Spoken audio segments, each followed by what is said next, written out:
On here today. I don't know. Have you ever been peer pressured? Yes, I have been. Okay, so I was peer pressured whenever Amelia Mild took me to Waldameer one time. I think it was for her birthday.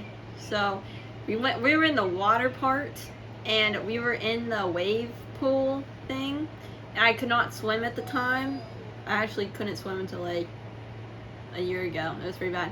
But so anyways, and like I was really short too, and they all went to the deep end, and then the buzzer went off, and then the waves started coming at us, and I couldn't swim, and I was just like trying to get to the top of the water, and it was pretty bad. I almost drowned that day. I could have been done, but I actually don't know how I made it out alive.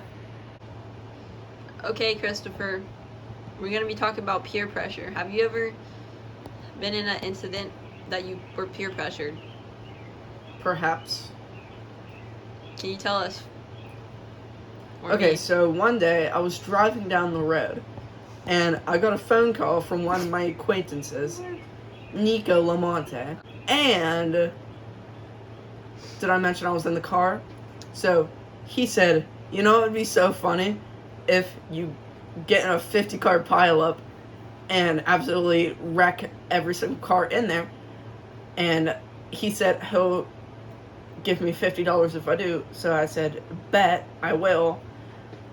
And there's a 50-car pileup on I-80. Wow, so $50 for one car?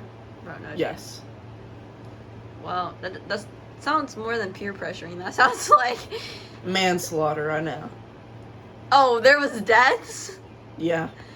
How many? 50. Not including me. So 51 cars. 51 car pileup, 50 deaths.